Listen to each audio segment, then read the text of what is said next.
biar tahu perkembangan dari tahun ke tahun itu seperti apa. Nah, itu sebenarnya apa yang disebut sebagai produk domestik bruto. Berapa sih nilai dari aktivitas ekonomi kita pada jangka waktu 1 tahun itu, baik dari pasar barang maupun dari pasar jasa.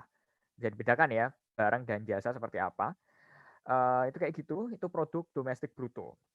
Nanti akan ada istilah PNB, akan ada istilah net national income, personal income, and disposable income. Nanti kita ngomong di belakang.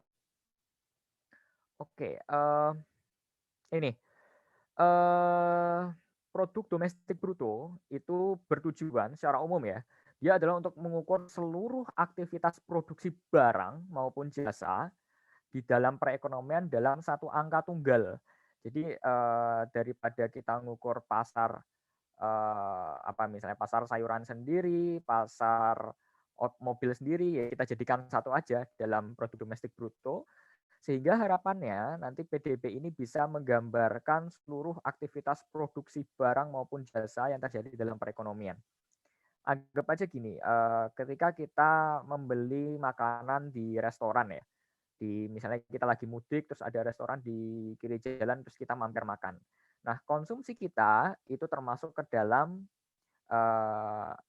perhitungan produk domestik bruto. Ada lagi misalnya ketika kita beli rumah. Nah, ketika kita beli rumah, itu transaksi pembelian kita beli rumah tadi itu tercatat di dalam PDB. Begitu juga nanti kan ada beberapa banyak pendekatan ya untuk menghitung PDB, ada dari sisi pendapatan, pengeluaran, produksi, dan lain sebagainya. Nanti itu akan tercatat di dalam satu angka tunggal yang disebut sebagai PDB. Di seluruh aktivitas ekonomi masyarakat di satu negara, itu dicatat di PDB. Nanti ada pengecualian juga ya, apa yang tidak dicatat. Oke, selanjutnya dari definisi ini ada 2 istilah penting, yaitu adalah istilah pendapatan dan pengeluaran. Ini terkait dengan cara menghitungnya. Dari baik apakah caranya lewat pendapatan, diukur dari pendapatan itu tadi dari pendapatan faktor-faktor produksi yang ada rent, wage, interest, and profit, terus ada dari sisi pengeluaran yang JIG, X, Min, M. Nah, dalam kondisi yang real, pendapatan itu sebenarnya sama dengan pengeluaran. Jadi gini, ada 2 pendekatan tuh. Pendekatan untuk menghitung PDB dengan pendekatan pendapatan atau pendekatan pengeluaran. Nah, sebenarnya kalau di dalam kondisi real, kalau dalam teori itu sebenarnya kalau kita ngitung dari sisi pendapatan maupun pengeluaran harusnya sama. Karena nanti kita lihat, perhatikan kembali, nanti kita akan memperhatikan lagi arus diagram lingkar ekonomi. Nanti yang ada 2 sektor itu, firm and household, itu kan ada arusnya tuh. Nah, arusnya itu yang sebenarnya menjadi kenapa kok pendapatan itu sama dengan pengeluaran. Walaupun dalam kondisi realnya, ini sorry ya, typo ya, ini dalam teori harusnya. Dalam teori seharusnya pendapatan sama dengan pengeluaran. Tapi dalam kondisi real, belum tentu pendapatan itu sama dengan pengeluaran karena nanti ada satu proses yang dia ada pendapatan yang tidak tercatat, ada yang pengeluaran tidak tercatat sehingga tidak balance. Pendapatannya pendekatan untuk menghitung itu ada 3 sebenarnya. Ada pendekatan produksi, pendekatan pendapatan, dan pendekatan pengeluaran. Kalau pendekatan produksi itu nanti dihitung berdasarkan bidang-bidang usahanya. Ini ada pertanian, jasa, manufaktur, pergudangan, dan lain sebagainya. Jadi di breakdown berdasarkan bidang-bidang itu. Dan yang dihitung adalah value added-nya atau nilai tambahnya. Selanjutnya nanti ada pendekatan pendapatan. Nanti kita bahas lagi di slide selanjutnya. Dan juga ada pendekatan pengeluaran. Oke, selanjutnya mungkin sampai di sini dulu teman-teman. Ada pertanyaan nggak sebelum kita ke sorry. Ada satu hal nih yang belum aku perlu sampaikan. Nah, ini diagram arus lingkar ekonomi, kenapa seharusnya kok pendapatan sama dengan pengeluaran. Teman-teman sudah belajar nih pasti ya, kalau belajar ekonomi di awal-awal itu pasti belajarnya tentang perekonomian 2 sektor, 3 sektor, 4 sektor. Kalau kasus ini adalah perekonomian 2 sektor. Ada households dan ada firms. Kalau di dalam pasar input itu nanti ada apa? Ada labor, ada faktor produksi yang dipasok ke firms dalam bentuk faktor-faktor produksi. Nggak hanya labor sebenarnya, tapi juga nanti capital, terus nanti ada juga apa? Land dan sebagainya itu masuk ke firm. Nah, itu sebagai input ke perusahaan. Dalam hal ini nanti akan berbentuk pengeluaran. Nah, selanjutnya, sorry. Bukan pengeluaran, sorry. Nah, dari sini, nanti mulai pengeluaran atau pendapatan itu yang nanti yang hijau ini. Nah, nanti ketika household itu menginput labor, menginput capital, dan lain sebagainya ke firms, household pasti akan dapat balas jasa. Balas jasa dari faktor-faktor produksinya tadi. Nah, balas jasanya tadi adalah arus yang berwarna hijau ini, yang dia menjadi pendapatan atas faktor-faktor produksi. Nah, inilah yang disebut sebagai arus pendapatan household dari firms atas balas jasa dari faktor-faktor produksi yang sudah digunakan. Itu dari sisi pendapatan. Nah, kalau dari sisi pengeluaran, tadi kan si household udah ngasih labor, udah ngasih land, udah ngasih capital ke firms kan. Nah, firms ini dia akan mengolah faktor-faktor produksi yang tadi diinput oleh si household atau rumah tangga. Nah, setelah diolah nanti dia akan menjadi barang jadi. Contohnya roti ini. Jadi dari firms, ini enggak ada ini ya enggak ya. Nah, laser pointer, sorry. Nah, dari firms atau perusahaan dia akan mengirimkan atau menjual barang dan jasanya ke household, balik lagi ke sini. Nah, tentunya si roti ini kan nggak dikasih cuma-cuma, nggak dikasih gratis ke household, tetapi dia harus melakukan pembayaran atas roti ini. Nah, pembayaran household kepada firms itu menjadi komponen expenditure-nya. Jadi ekonomi itu sebenarnya muter gini aja. Firms ini dapat faktor produksi dari household, terus nanti bayar ke household dalam bentuk pendapatan. Nah, itu pun pendapatan yang diterima household, dia akan juga digunakan untuk belanja barangnya ini. Jadi muter gini aja. Nah, ini kenapa disebut sebagai circular diagram of economy. Oke, sorry ya kalau aku pakai terminologi bahasa Inggris ya. Jadi household itu rumah tangga, terus kalau firms itu perusahaan. Jadi household itu dari sisi konsumennya, ya bisa dikatakan konsumennya, firms itu dari sisi produsennya. Tapi yang lebih tepat untuk terjemahannya adalah household itu rumah tangga, firms itu adalah perusahaan. Atau RTK, RTP deh, kalau teman-teman itu sering pakai buku itu ya. Nah, nanti expenditure itu pengeluaran. Jadi pengeluaran dari household ke firms untuk dia dapat barang-barang yang ini tadi sudah diolah sama si firms. Gitu. Oke, gitu teman-teman. Oke, pertanyaan terkait PDB nominal dan real nanti ada juga. Untuk materi 2 slide pertama ini kira-kira ada pertanyaan nggak ya? Sebelum nanti kita geser ke slide selanjutnya. Dari yang ini sama ini. Ini sebenarnya circular flow diagram of economy. Ini jadinya muter gini aja. Walaupun nanti kita juga ada rumah tangga pemerintah, rumah tangga luar negeri yang ada di dalam perekonomian, tapi dalam kasus ini cuma ada 2 aja, household dan firms. Karena nanti akan lebih complicated lagi alurnya, alur bolak-baliknya nanti dari household ke pemerintah, dari household ke rumah tangga luar negeri, nanti dari pemerintah ke luar negeri dan lain sebagainya itu lebih ribet. Oke, aku buka chat dulu. Oke, ini ada pertanyaan terkait dengan bedanya garis hijau dan garis biru. Garis biru itu adalah garis di mana kalau dari atas ini ya, ini sebenarnya cuma buat bedain aja sih garis biru atau garis hijau ya. Aku ulangi sekali lagi ya. Jadi household yang punya faktor-faktor produksi itu kan household, rumah tangga, kan? Nah, household ini dia akan memasok faktor-faktor produksi, salah satunya labor. Labor itu tenaga kerja, or capital atau modal kepada firms. Firms ini adalah perusahaan. Nah, firms ini untuk dia berproduksi, untuk memproduksi barang dan jasa, dia butuh faktor-faktor produksi, di mana kebetulan faktor-faktor produksinya itu yang punya rumah tangga konsumen. Akhirnya rumah tangga konsumen itu memasok faktor produksi ini ke firms atau ke perusahaan. Nah, tentunya ketika si firms ini menggunakan faktor produksinya si host ini kan nggak gratis. Maksudnya harus ada balas jasa dong. Maksud ibaratnya kita kerja nggak dapat gaji, nggak dapat upah. Misalnya kita kasih modal ke orang, masa kita nggak dapat return, kan gitu gambarannya ya. Makanya ketika nanti si host sudah ngasih faktor produksi ke firms, firms ini akan melakukan balas jasa atas faktor produksi ini ke arus yang hijau ini. Ini kok nggak ketok. Sebentar. Nah, dalam bentuk income. Sorry, nggak ketok di sini, ketutupan sama ini nih.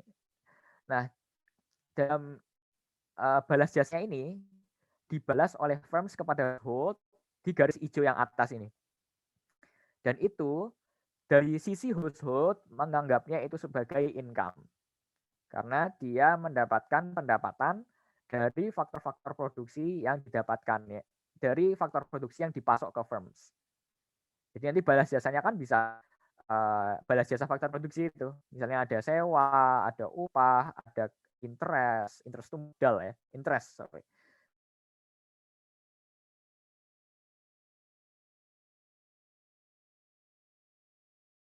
Ya untuk oke ya untuk arusnya ya yang atas. Setelah itu ada ini, setelah ngasih faktor produksi si household setelah ngasih faktor produksi, si firms ini kan akan mengolah, dia akan berproduksi. Nah, ketika dia mengolah faktor produksi, akhirnya keluarlah output. Outputnya ini, nah outputnya ini adalah barang atau jasa. Jadi faktor produksi tadi sudah diolah, terus keluar jadi sebuah output. Outputnya ini nanti akan dijual ke household. Misalnya dalam kasus ini adalah roti. Nah, ia akan dijual ke household. Nah, si firms ini dia pasti nggak akan gratis dong ngasih rotinya ke household. Kita masa orang jualan kita cuma ngambil barangnya nggak bayar, kan nggak mungkin. Jadi makanya harus ada balas bukan balas jasa tapi istilahnya expenditure atau pengeluaran dari household ke firms untuk membayar rotinya ini. Gitu. Jadi arusnya sama aja, nanti pendapatan dari firms ini ngasih pendapatan ke household, terus household ya keluar pendapatannya digunakan untuk belanja. Jadi muter aja gini. Gitu. Oke, ini ada pertanyaan lagi, itu terjadi di lingkup negara kah, kota atau gimana ya? Ini terjadi di, ya bisa terjadi di lingkup tidak terbatas geografis ya. Jadi mau di kota, mau di provinsi, mau di negara itu akan terjadi selama ada dua pelaku ekonomi ini, sama ada konsumen dan ada produsen. Tapi jangan pakai terminologi konsumen produsen ya, itu nanti beda. Lebih enaknya adalah RTK dan RTP atau household rumah tangga atau perusahaan itu lebih aman ya, karena nanti akan beda lagi di teori-teori lain nanti akan beda. Jadi terjadinya nggak terbatas oleh faktor geografis gitu. Oke, sampai sini kita lanjut dulu ya untuk slide selanjutnya. Bentar. Nah, ini adalah cara yang paling simple untuk menghitung pendapatan nasional dan memang ini digunakan untuk menghitung itu di pendapatan nasional. Teman-teman ingat rumusnya TR apa? Total revenue. Rumusnya total revenue ada yang ingat nggak?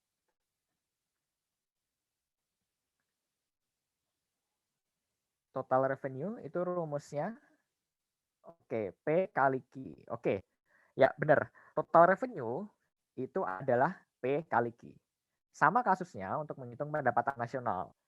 Untuk menghitung pendapatan nasional, kita harus mengalihkan harga dengan kuantitas yang dihasilkan. Oke, teman-teman, aku kasih 3 menit ya buat ngerjain ini dengan itu tadi, ngitung pendapatan nasional dengan tadi P kali Q. Jadi si P dihitung coba, P-nya jeruk berapa dikali Q-nya jeruk, terus ditambah P-nya apel dikali Q-nya apel. Nanti ketemu itu pendapatan nasional. Ini cuma sederhana ya. Coba teman-teman bisa ngitung. Ya, benar. TR penerimaan total itu price dikali quantity. Sama kasusnya kalau di ini kasus ini pendapatan nasional. Oke, aku kasih 1 menit ya buat ngitung. Nanti ada penjelasannya di bawah. Ngitung pendapatan nasional dengan rumus P kali Q. Tapi harus dilihat harganya jeruk harus dikali harga jeruk ya harus dikalikan dengan Q-nya jeruk. P-nya apel ya harus dikalikan dengan si Q-nya apel. Oke, 6,5, 6,5, 6,5. Oke, bentar ada yang jatuh.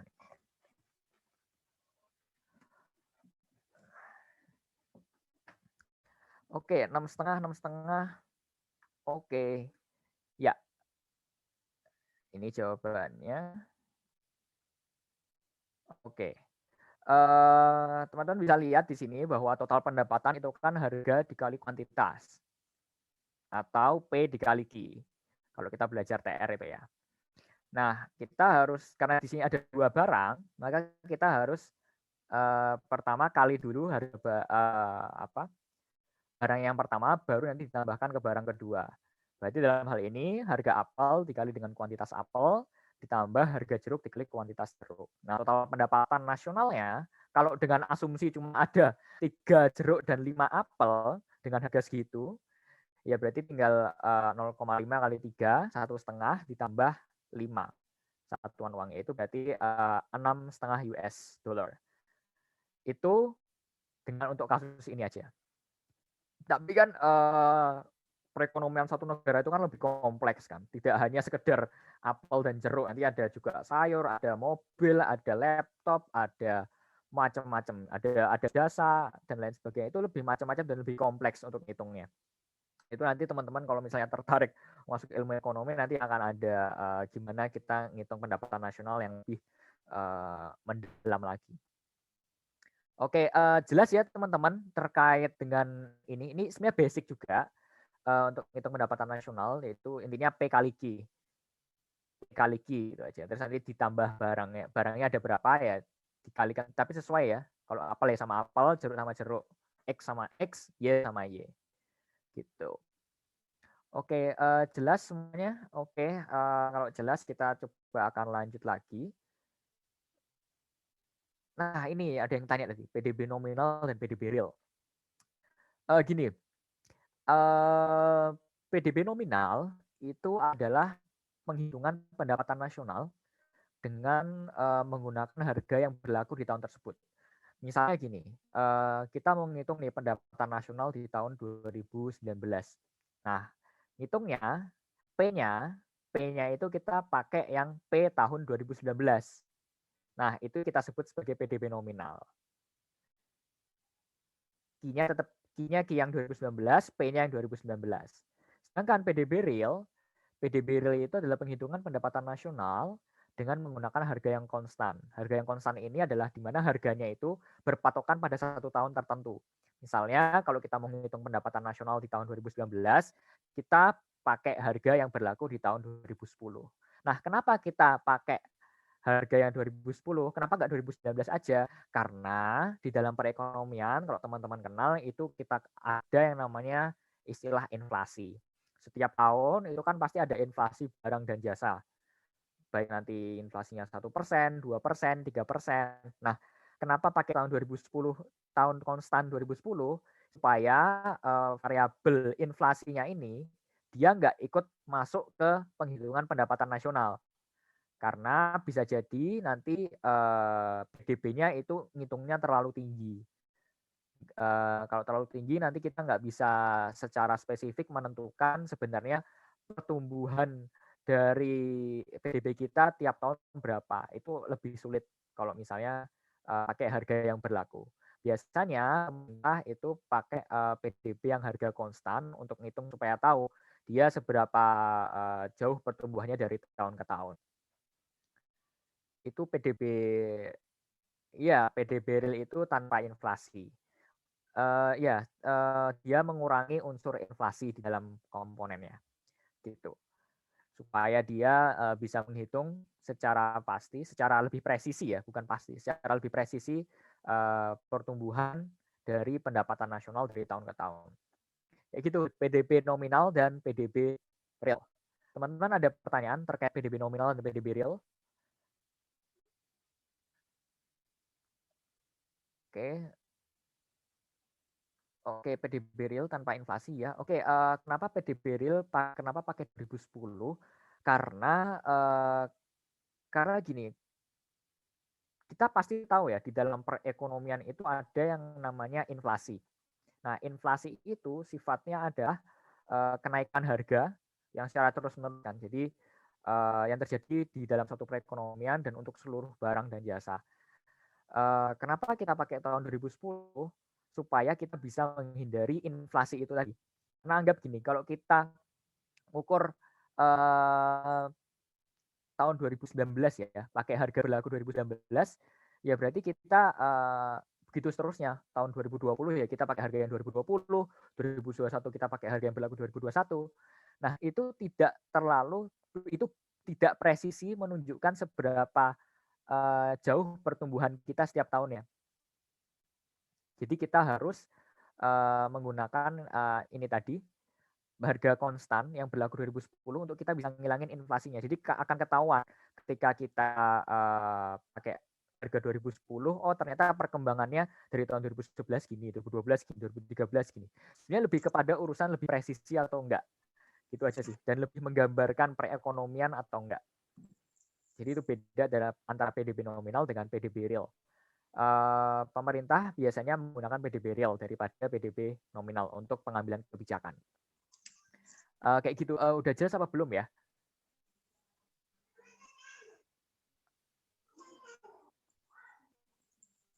Oke, ini ada yang masuk. Kalau tahun konstannya diganti ke 2011-2012 gimana?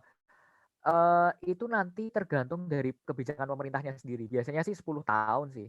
Jadi tahun 2000, 2010, dan harusnya 2020 kemarin nih. Tapi karena ada shock ya di 2020 ini mungkin tidak menggunakan patokan 2020, mungkin bisa 2019. Nah, patokannya angka 2000, patokan harga konstannya ini adalah di mana perekonomian negara itu yang stabil.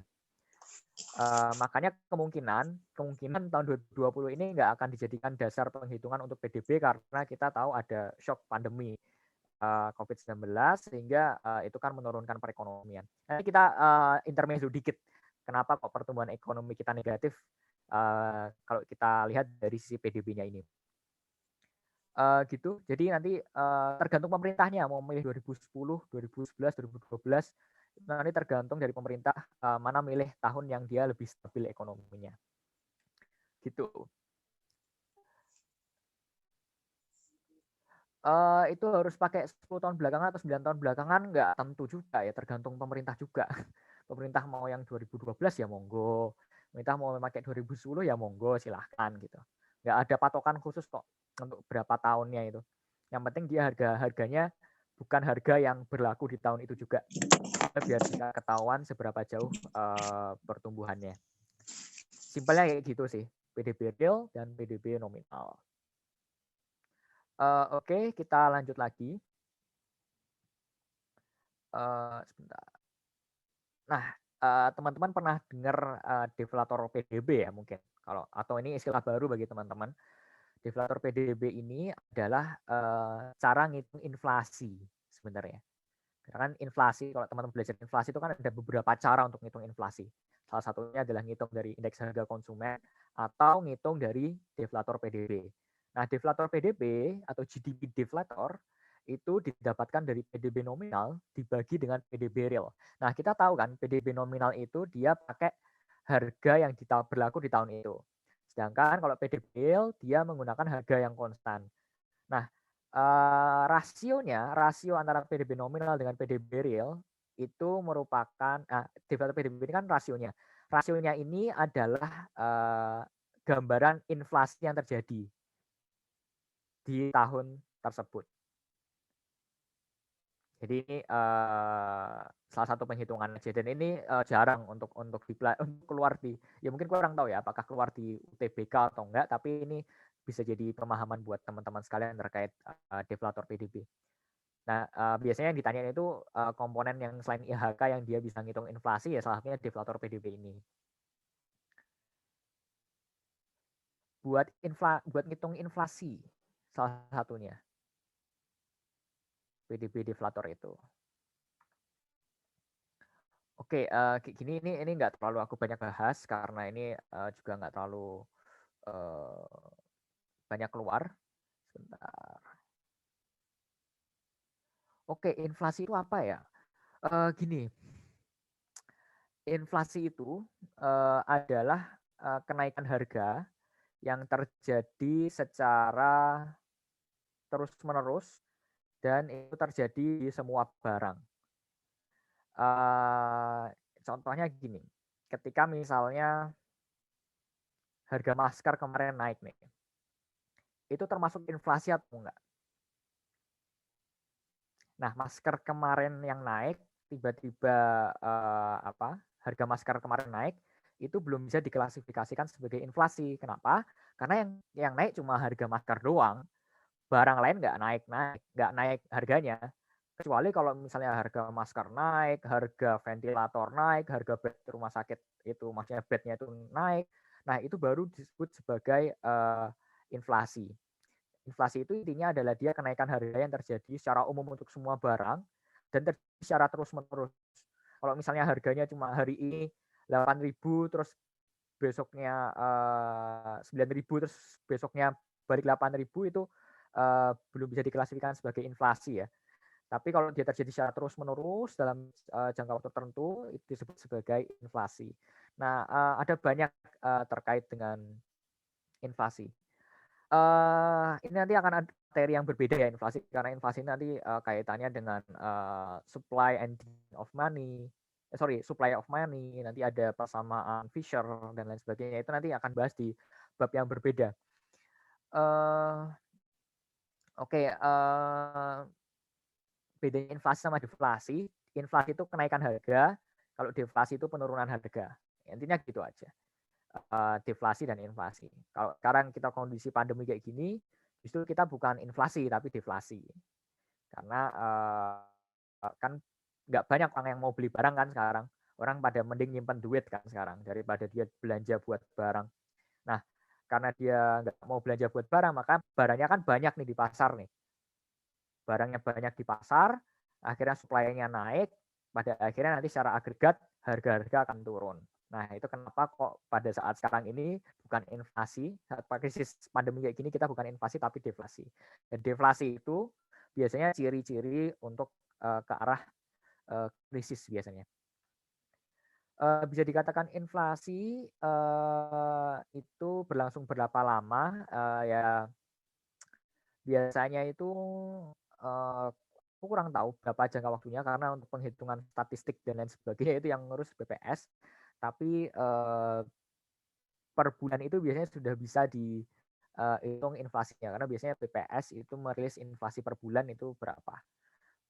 Agregat itu gabungan. Agregat bahasa ekonominya dari gabungan. Oke. Gitu. Sebentar. Nah, oke. Ini terkait dengan deflator PDB, nanti mengenai inflasi dan lain sebagainya itu nanti dibahas di bab yang berbeda ya, bukan di bab ini. Karena terlalu panjang nanti kita bahas inflasi dan lain sebagainya. Intinya itu, deflator PDB itu salah satunya adalah untuk menghitung inflasi selain dengan indeks harga konsumen. Ini teman-teman bisa cari data-data deflator GDP atau indeks harga konsumen di websitenya BPS. Kalau misalnya penasaran ya. Nah ini kita akan masuk ke pendapatan nasional dari pendekatan produksi. Nah, pendapatan nasional dari pendekatan produksi itu adalah kita menghitung, menjumlahkan hasil produksi barang dan jasa akhir, jadi bukan yang setengah jadi, bukan yang masih mentah, tapi yang akhir, yang dihasilkan seluruh lapisan masyarakat selama periode tertentu. Jadi seluruh masyarakat itu ketika dia berproduksi barang dan jasanya, nah itu dihitung dengan pendekatan produksi. Nah, cara ngitungnya adalah dengan menghitung nilai tambahnya. Nilai tambah dari produksi barang atau jasa tersebut. Karena kalau kita ngitung lewat harga akhirnya, itu nanti akan terjadi double counting atau penghitungan ganda. Karena nanti value added-nya yang sini ketambah juga, nanti akhirnya malah hasilnya terlalu besar. Dan itu malah nanti menjadi PDB-nya overvalued. Atau overvalue itu apa istilahnya, terlalu harganya itu terlalu tinggi dari yang sebenarnya. Ngitungnya adalah ya ini Y sama saya yang di awal tadi, Y sama dengan P1 kali Q1 tambah P2 kali Q2 plus seterusnya sampai Pn harga barang N dikali kuantitas barang N. Nah, kalau di bawah itu Y sama dengan NT, NT1 itu nilai tambah 1, nilai tambah 2, seterusnya sampai NTN. Oke, ini. Misalnya gini ya, ada kapas, benang, kain, baju. Ada nilai akhir, ada nilai tambah. Teman-teman, bentar. Pendapatan nasional itu nanti yang dihitung itu adalah yang di bagian hijau ini, bukan di yang nilai akhir ini. Sorry, ini mungkin ada rada typo ya. Barang dan jasa akhir. Sebenarnya nilai tambah dari produksi barang dan jasa yang dihasilkan. Ini typo, sorry, nanti benerin. Jadi yang kita hitung adalah nilai tambahnya ini, bukan si nilai akhirnya. Kalau nilai akhirnya kan nanti double counting. Dia yang value added-nya yang kapas kehitung juga di sini, value added kapas kehitung juga di sini. Jadi nanti double counting sehingga hasilnya terlalu gede, terlalu banyak. Seharusnya nilai tambahnya dari 50 ini, bukan 115. Nah, ini gambaran sederhananya saja terkait dengan penghitungan pendapatan nasional dengan pendekatan produksi. Nanti akan ada banyak contoh terkait dengan bidang-bidang produksi apa aja yang dia masuk ke perhitungan pendapatan nasional. Sorry, mungkin aku akan ngasih sebentar. Aku akan share screen semuanya biar nanti teman-teman bisa lihat. Sebentar. Kita buka BPS, jadi bisa lihat nih nanti pendapatan nasional dari sisi produksi itu apa aja. Kita cari di sini. Oke, close. Selengkapnya di ini ekonomi dan perdagangan. Di bagian produk domestik bruto lapangan usaha. Nah, kita bisa lihat ini PDB seri 2010. Nah, 2010, seri 2010 ini berarti dia menggunakan harga konstan di tahun 2010. Kita cek lihat, ini akan ada banyak lapangan usaha. Dia pertanian, pertambangan, industri pengolahan, terus nanti ada juga macam-macam, pengadaan listrik, air, konstruksi. Nah, nanti dihitung, biasanya PDB ini dihitung 1 tahun, tapi BPS biasanya dia merilis setiap 4 bulan sekali. Oh sorry, 3 bulan sekali. Triwulan itu 3, tri. Jadi triwulan 1 itu Januari, Februari, Maret, April, Mei, Juni, Juli, Agustus, September, Oktober, November, Desember. Nah, nanti penjumlah ini tinggal dihitung aja. Dijumlah, terus nanti jadi PDB sektor pertanian segini. Nah, kalau kita mau lihat totalnya, itu ada di bawah sini. Ada di, nah, produk domestik bruto. Di ini, 10.000 triliun. Jadi PDB Indonesia itu di kisaran belasan ribu triliun sekarang. Sekarang terakhir kita lihat yang 2019 yang terakhir ya. 2019 PDB Indonesia itu ada di sekitar nih 10.000 juga, 10.000 triliun sekarang. Nah, ini adalah pendapatan nasional dengan pendekatan produksi atau lapangan usaha. Oke, kita lanjut lagi ke PPT-nya ini. Oke, dari yang sisi produksi dulu, teman-teman ada pertanyaan nggak? Sebelum kita lanjut ke pendekatan pendapatan. Paham ya? Cukup? Ada lagi? Nggak ada? Oke, kita lanjut dulu supaya waktunya cukup. Ada juga pendekatan penghitungan pendapatan nasional, dia menggunakan pendekatan pendapatan. Ini rada ya, double ya. Penghitungan pendapatan nasional, pendapatan. Lucu juga. Jadi yang itu tadi yang udah dijelasin di awal tadi di arus diagram ekonomi tadi, bahwa pendapatan ini menghitung pendapatan dari faktor-faktor produksi yang diterima oleh pelaku ekonomi. Pendapatan yang dimaksud tadi yaitu tadi balas jasa dari faktor produksinya tadi.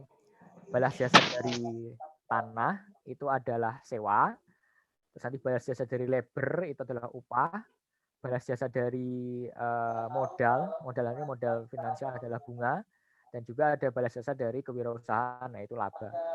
Nah, penghitungan pendapatan nasional dengan pendekatan pendapatan ini mayoritas baru bisa didapatkan di negara-negara maju.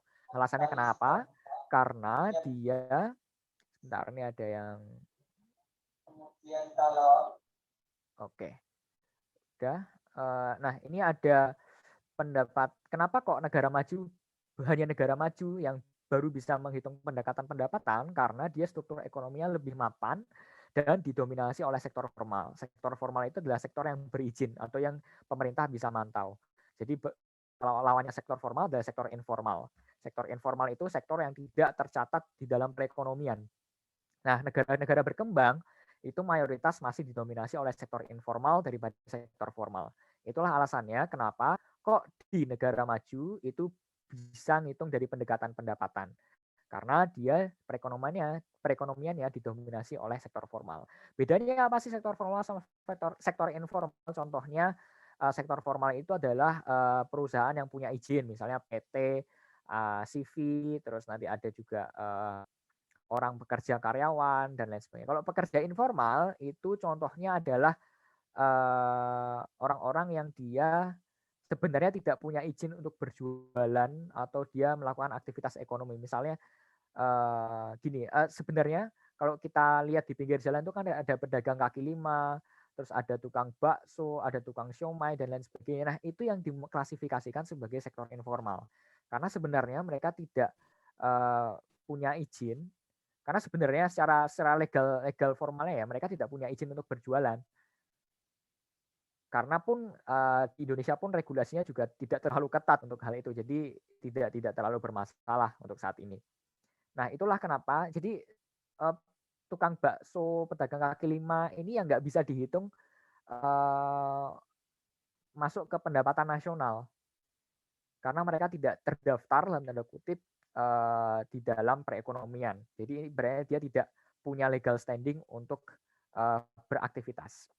Walaupun mereka tetap boleh beraktivitas ya, tetapi mereka tidak beraktivitas ekonomi maksudnya. Mereka boleh beraktivitas, tetapi tidak dicatat di dalam pendapatan nasional. Kayak gitu, rumusnya adalah Y ini adalah simbol dari pendapatan.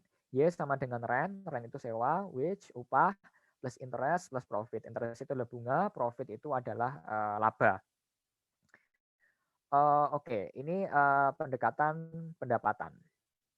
Oke, sebelum ke pendekatan pengeluaran, teman-teman ada pertanyaan nggak terkait dengan ini? Sebenarnya bukan berlaku di negara maju aja ya, cuma kebetulan yang baru bisa ngitung baru mayoritas adalah negara-negara maju. Walaupun sebenarnya Indonesia juga bisa, tapi lebih susah untuk ngitungnya. Karena kita kan juga nggak bisa ngitung hal-hal yang ya mikro tadi, berapa pendapatannya pedagang kaki lima di kanan kiri jalan, tukang bakso itu kan butuh cost yang banyak dan tidak mungkin untuk menghitung itu satu Indonesia. Misalnya kita nyari tukang bakso di Sumatera, tukang bakso di Jawa, kita hitung pendapatannya kan itu terlalu besar dan terlalu mahal harganya ya. Jadi itulah kenapa kok pendekatan pendapatan ini rata-rata masih hanya bisa dilakukan di negara-negara maju. Begitu. Nah juga kenapa kok bisa dihitung negara maju itu bisa ngitung dengan pendekatan pendapatan, karena si tukang bakso, tukang siomay di negara-negara maju itu harus punya izin kalau mau jualan. Karena di sana regulasinya lebih ketat daripada negara-negara berkembang seperti Indonesia. Ibaratnya aku dapat cerita dari dosenku ya, bahwa ada orang yang mau jualan hotdog di Inggris ya. Dia nggak bisa tiba-tiba waton di depan rumahnya, tidak waton tuh ngawur di depan rumahnya, buka lapak, terus jualan hotdog di depan rumahnya itu nggak bisa. Dia harus memenuhi izin dulu. Izinnya baik nanti izin apakah bahan bakunya ini sehat, terus nanti bagaimana proses produksinya, bagaimana nanti dia mendapatkan bahan bakunya, itu benar-benar dinilai oleh pemerintah. Makanya izin untuk berusaha, dalam arti hal ini berusaha UMKM itu dia jualan hotdog di Inggris itu lebih susah daripada di Indonesia. Kayak gitu. Itu gambaran kecilnya kenapa kok yang dari sisi pendapatan itu baru bisa dilakukan di negara maju, dan hanya karena yang dari negara yang didominasi oleh sektor formal. Gitu dari sisi pendapatan. Teman-teman ada pertanyaan mungkin? Oke, lanjut. Terus dari sektor pendekatan pengeluaran. Pendekatan pengeluaran ini yang lebih sering digunakan untuk melakukan penghitungan pendapatan nasional. Pendekatan pengeluaran ini adalah menjumlahkan komponen pengeluaran yang dilakukan oleh pelaku ekonomi, yang dia mencakup konsumsi, investasi, government expenditure, and net export. Net export didapatkan dari export minus import, X min M. Sehingga dia rumusnya adalah Y sama dengan C plus I plus G plus NX. Nah, kita bahas satu-satu nih. Konsumsi itu apa, investasi apa, G itu apa. Oke. Konsumsi itu adalah pengeluaran rumah tangga, pengeluaran teman-teman sekalian untuk barang dan jasa. Nah, ada pengecualian. Pengecualiannya adalah kecuali untuk pembelian rumah baru. Kenapa kok pembelian rumah baru ini dikecualikan? Karena dia masuk ke dalam investasi, bukan masuk ke dalam konsumsi. Karena kan pembelian rumah itu kan untuk jangka panjang kan, bukan untuk konsumsi sekarang terus habis, terus ibaratnya kalian beli. Kan nggak mungkin kalian beli rumah sekarang terus dijual besok. Ya mungkin bisa ya kalau kayak misalnya kalian agen perumahan ya. Tapi kan kalau untuk sebagai konsumen kan jarang banget kita beli rumah terus aduh baru tinggal sehari terus besoknya udah pindah jual rumahnya, kan jarang gitu, tidak secara rasional. Nah makanya kenapa kok pembelian rumah termasuk tanah, gedung dan lain sebagainya tidak termasuk ke dalam konsumsi.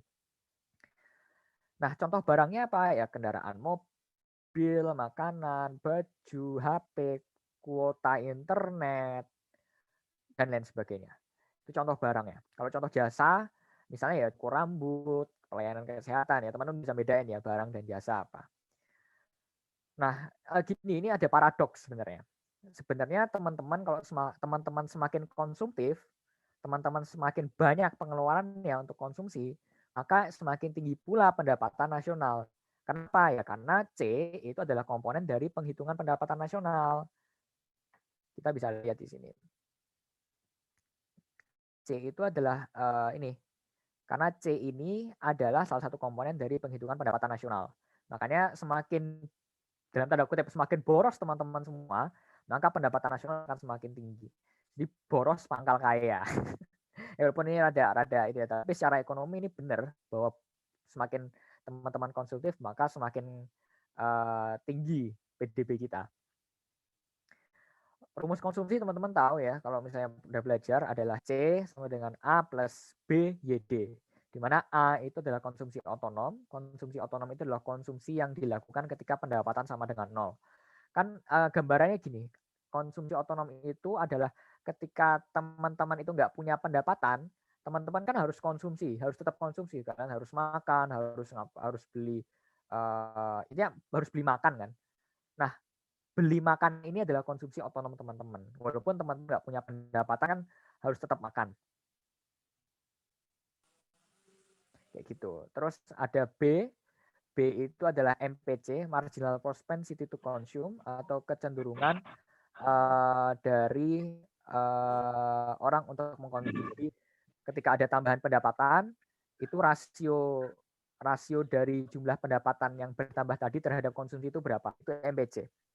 Dan Y itu adalah disposable income. Di mana disposable income atau pendapatan disposable adalah pendapatan yang siap dibelanjakan.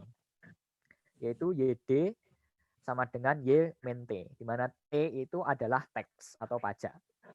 Jadi Y itu dikurangi T, baru kita dapat YD. Jadi kembali lagi, konsumsi otonom itu adalah konsumsi saat pendapatan kita sama dengan 0. Gampang start. Ini ada yang oke, udah. Nah, ini adalah gambaran terkait konsumsi. Rumusnya itu A plus B YD, tapi ini akan dibahas di bab yang beda ya, bukan dibahas di bab ini. Pendapatan disposable itu adalah Y dikurangi T, hasilnya YD. Jadi ini masuk ke rumus ini. Oke, ini dari sisi konsumsi, terus nanti dari sisi investasi. Nah, investasi di dalam perekonomian itu bukan investasi saham, investasi emas, itu bukan investasi dalam ekonomi. Yang disebut sebagai investasi di dalam ekonomi itu dipahami sebagai pengeluaran untuk pembelian modal bisnis. Kayak tanah, bangunan, pabrik, beli rumah, beli persediaan untuk jualan dan lain sebagainya itu disebut sebagai investasi. Sedangkan kalau yang teman-teman tahu misalnya investasi saham, emas, investasi obligasi, itu kalau di dalam perekonomian itu disebutnya saving atau tabungan. Jadi kita harus memahami tabungan ini dalam lingkup yang lebih luas lagi, bukan hanya sekedar kita punya uang di rekening bank, tetapi seperti kita beli uang kita untuk emas, beli uang kita untuk saham, beli uang kita untuk obligasi, itu baru disebut sebagai saving dalam arti luas di dalam ekonomi. Jadi bedakan ya antara investasi dengan saving dalam ilmu ekonomi, karena itu dua hal yang berbeda. Nah, contoh investasi ya misalnya pembangunan pabrik baru, pembelian rumah, membeli mesin, dan lain sebagainya. Oke, selanjutnya adalah government expenditure atau pengeluaran pemerintah. Itu adalah pengeluaran yang dilakukan oleh pemerintah pusat atau pemerintah daerah terhadap pembelian barang atau jasa. Jadi ketika pemerintah itu ngasih gaji ke PNS, terus ngasih gaji ke pekerja harian, itu disebutnya sebagai pengeluaran oleh pemerintah. Termasuk nanti beli mobil dinas misalnya, terus beli gedung dan lain sebagainya, itu termasuk ke dalam pengeluaran pemerintah. Selama itu yang dikeluarin pemerintah, masuknya adalah government expenditure.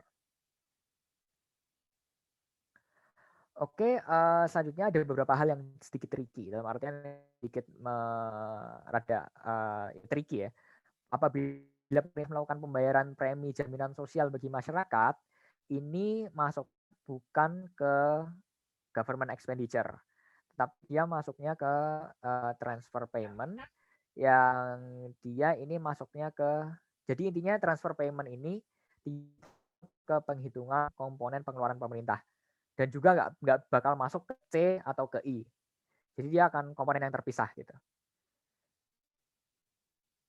Intinya kalau bayar premi jaminan sosial ya kayak asuransi dan lain sebagainya oleh pemerintah kepada masyarakat, itu disebutnya transfer payment, bukan belanja pemerintah.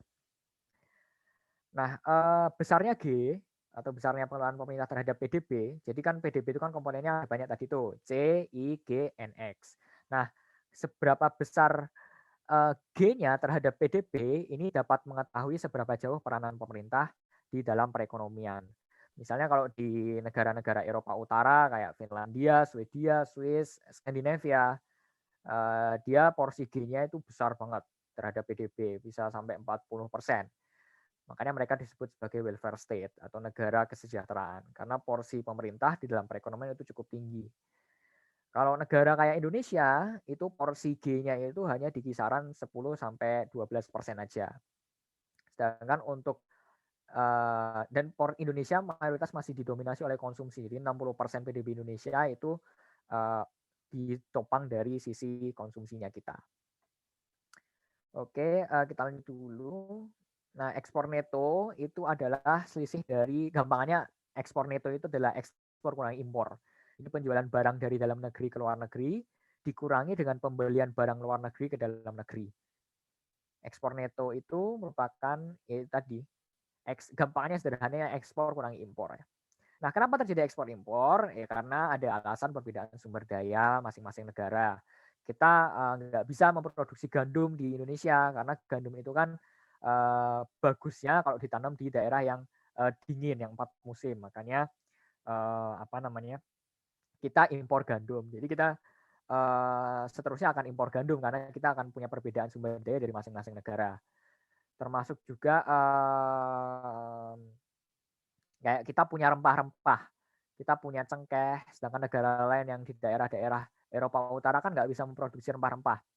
Makanya kita bisa ekspor rempah-rempah kita ke negara-negara Eropa Utara karena memang Eropa Utara nggak bisa untuk produksi rempah-rempah. Gitu. Keunggulan komparatif, jadi keunggulan komparatif itu hampir sama kayak tadi itu. Jadi kita lebih terkadang kita lebih efisien untuk memproduksi barang A daripada barang B. Makanya barang B ini kita nggak usah produksi, mending kita impor. Karena cost-nya, biayanya itu akan lebih besar daripada cost-nya, biaya ketika kita memproduksi itu akan lebih besar daripada impornya. Jadi terkadang ada impor itu ada baiknya juga. Karena memang kita skala ekonominya tidak mencukupi untuk produksi di dalam negeri. Terus ada kerjasama internasional, misalnya kalau ada perjanjian perdagangan antar dua negara, oh kamu punya prosesor, aku punya misalnya punya makanan pokok nih, yaudah kita kerjasama perdagangan ya, kamu masuk prosesor ke negaraku, aku masuk makanan ke tempatmu. Jadi intinya perdagangan itu adalah pertukaran intinya.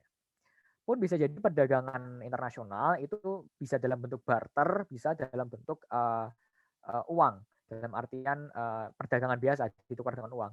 Kalau barternya banyak juga kejadiannya, misalnya kayak India kalau nggak salah ya, India tuh pernah beli pesawatnya si Rusia ditukar sama makanan pokok, ditukar sama beras atau apa gitu.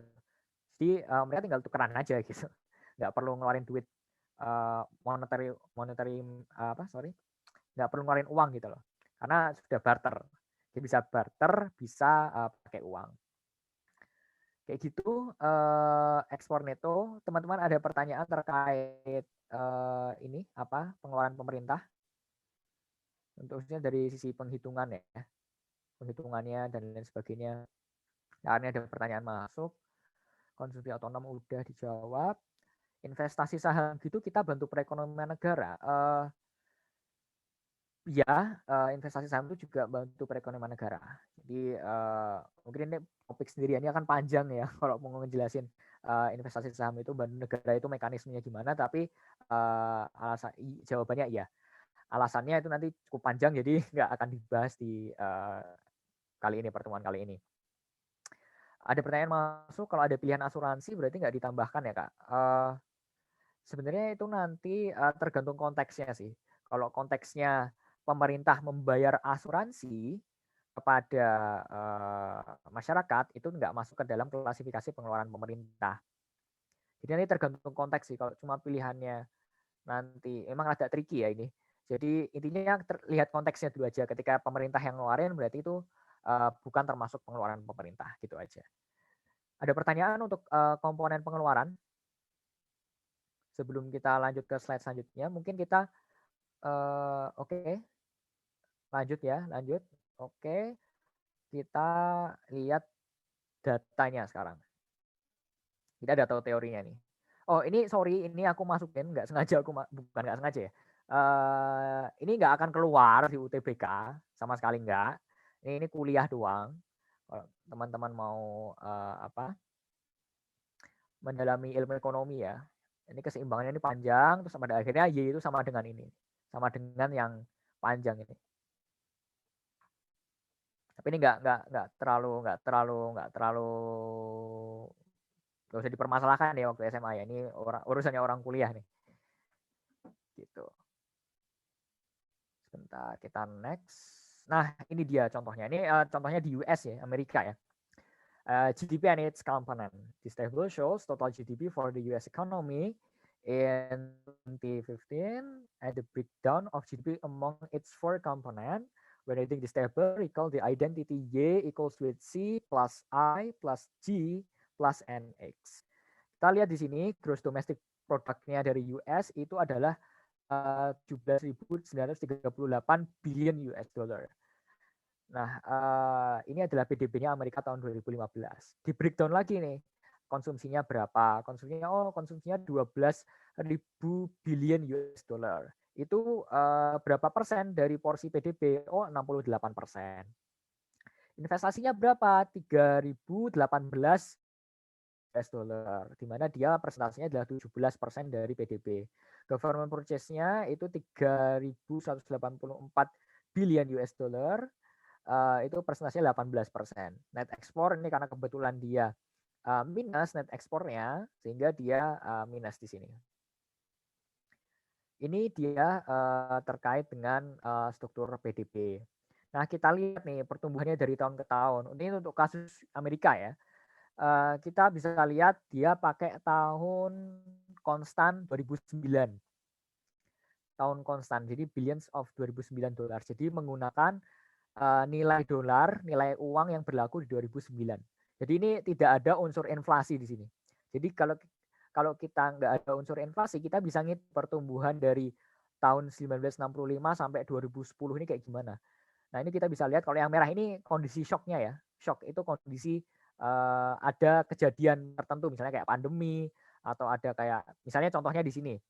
Contohnya di 1970 sama 1975 ini ada yang namanya oil price shock atau harga minyak dunia itu lagi turun apa naik ya? Turun kalau nggak salah. Karena dia ada perang di Timur Tengah ya. Jadi produksi minyak sementara naik, harganya naik kalau nggak salah. Oh, naik, sorry. Harga minyak itu naik di periode 1970-an. Ini yang disebut sebagai shock. Nah, kondisi shock ini kita bisa lihat di sini bahwa kondisi shock ini bisa menurunkan PDB realnya. Kita lihat nih, waktu merah ini kan dia sempat turun nih. Terus naik lagi. Terus ada kondisi shock lagi nih di tahun sekian. 1990 seterusnya. Nah, tahun 2008 ini kan ada krisis nih. 2008 di sekitaran sini ada krisis sehingga dia menurunkan PDB realnya. Jadi kita ini ada di masa resesi. Nah, kalau kita panjang lagi di sini nanti 2020 nanti kondisinya juga kayak gini nanti kita. Si US ya, sorry bukan kita. Ini si US ini bakal turun di sini. PDB-nya karena ada shock, karena ada kejadian yang memang karena aktivitas ekonomi tadi jadi turun. Ada chat oke.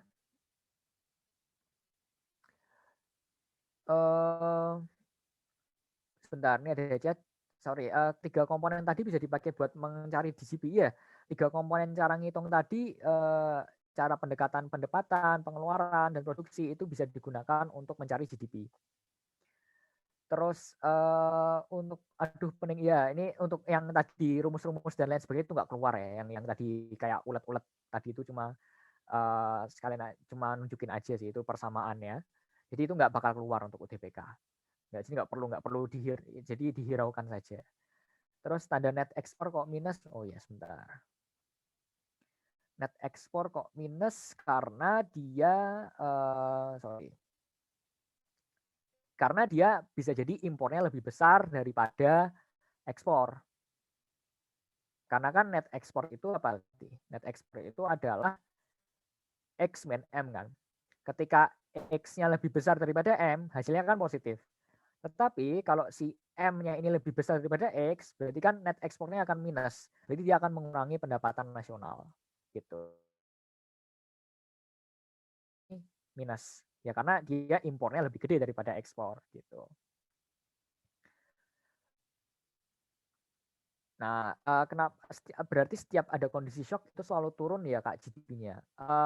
Iya, secara umum dia pasti akan turun GDP-nya karena ya ada banyak faktor ya. Misalnya kayak kondisi pandemi saat ini orang lebih sering di rumah kan, harus di rumah, jadi nggak ada aktivitas ekonomi, nggak ada orang yang jualan.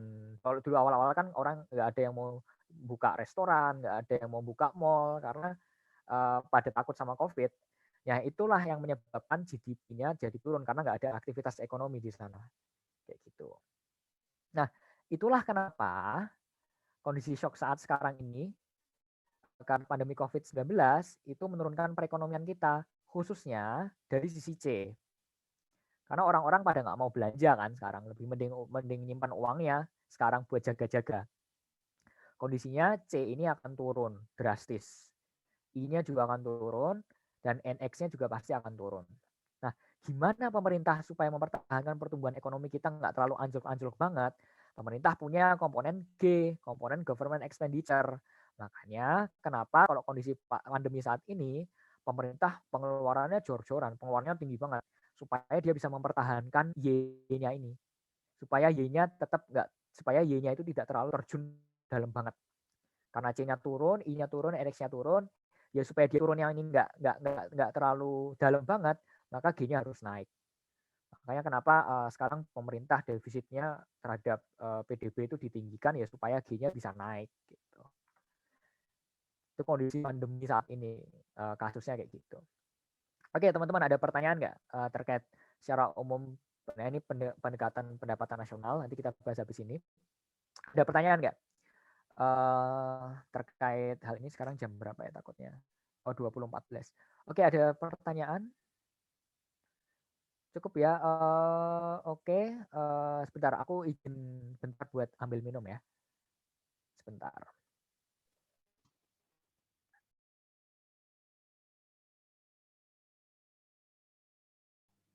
Oke teman-teman yang mau ikut minum kayak Mas Opal boleh banget loh. Jangan sampai kita dehidrasi. Pokoknya belajar di sini tetap harus nyaman ya teman-teman. Jangan lupa minum.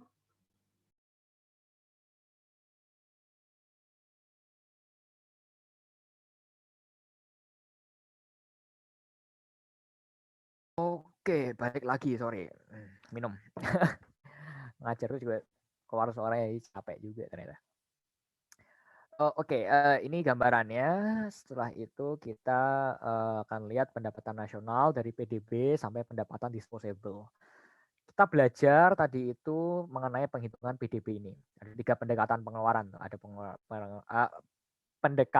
3 pendekatan untuk menghitung PDB. Salah satunya adalah pengeluaran, lainnya adalah pendapatan dan juga produksi. Nah, ada juga beberapa istilah ya di sini ya. Ada PNB, ada PNN, ada pendapatan nasional neto, ada pendapatan perseorangan sampai pendapatan disposable. Nah, gimana cara ngitungnya? Bahwa nanti PDB supaya bisa jadi produk nasional bruto itu adalah PDB ditambah pendapatan warga negara di luar negeri, di warga negara Indonesia di luar negeri yang termasuk TKI, itu ditambahkan ke PDB kita, terus dikurangi pendapatan WNA yang ada di dalam negeri. Jadi misalnya kayak perusahaan-perusahaan asing yang di dalam negeri kayak di Indonesia misalnya apa ya?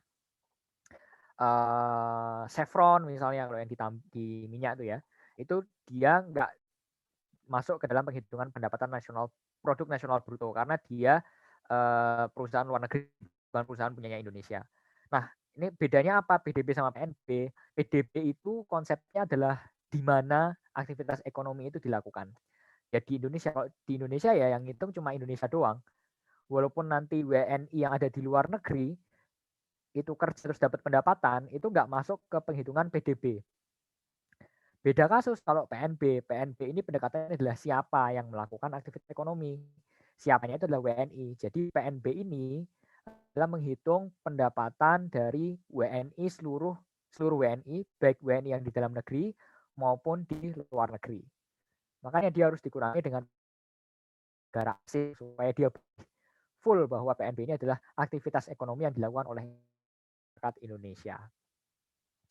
Lanjut PNB ke PNN. PNN ini adalah PNB dikurangi depresiasi. Depresiasi itu apa? Depresiasi itu penyusutan. Misalnya teman-teman kalau misalnya punya HP gitu ya, HP beli 5 juta, ternyata dijual lagi besoknya hanya laku 2 juta. Nah 3 jutanya ini disebut sebagai depresiasi atau penyusutan. Jadi harga barang itu nggak mungkin sama ketika harga kalian beli. Itulah depresiasi. Terus ada juga pendapatan nasional neto. Pendapatan nasional neto itu rumusnya adalah PNN dikurangi pajak tidak langsung plus subsidi. Pajak tidak langsung itu apa aja? Ada pajak penjualan, ada pajak pertambahan nilai, ada macam-macam. Pajak tidak langsung itu dikurangi ke PNN terus ditambah subsidi yang dikasih pemerintah. Subsidi itu nanti bisa ya semacam subsidi apa?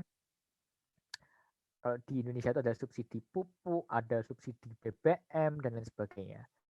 Nah, untuk PNN ke pendapatan perseorangan itu adalah PNN. Nah, ini rumusnya yang mungkin rada panjang ya. Tapi ini banyak buku yang beda-beda rumusnya. Jadi ini aku ngambil dari buku teks buku kuliah. Jadi PNN itu ditambah transfer payment, ditambah total transfer payment, tambah dividen, tambah pendapatan bunga, dikurangi dengan laba ditahan, pajak tidak langsung yang bisnis, dan premi asuransi. Ini aku kurang tahu kenapa kok rumusnya kayak gini, jadi aku belum nemu jawabannya kenapa kok rumusnya kayak gini. Terus ketika sudah dapat pendapatan perseorangan, nah balik lagi ke pendapatan disposable yang tadi persamaan Y sama dengan YD sama YD sama dengan Y min T. YD itu adalah pendapatan disposable di mana Y dikurangi T atau PP-nya ini dikurangi pajak langsung itu sama dengan YD. Pajak langsung itu apa? Ya pajak penghasilan gitu. Jadi ini konsep-konsep di dalam pendapatan nasional ada banyak sebenarnya konsep-konsepnya. Kayak gitu teman-teman ada pertanyaan terkait pendapatan nasional ini, khususnya dari yang sisi ini, PDB, PNB, PNN, PP,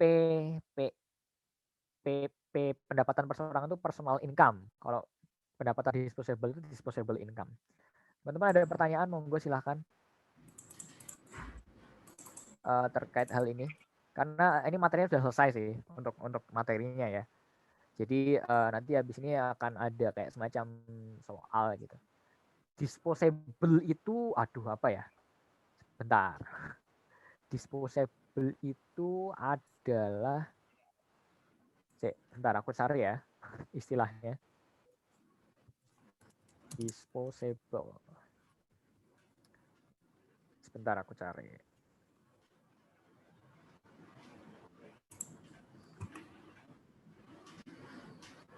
Disposable itu, oh gini, istilahnya disposable itu adalah pendapatan yang siap dibelanjakan. Iya, sorry benar-benar. Pendapatan yang siap dibelanjakan. Nah, pendapatan disposable itu yang ada di konsumsi. Kebalik, konsumsi itu ada di dalam pendapatan disposable. Karena pendapatan disposable itu rumusnya adalah YD sama dengan C plus S.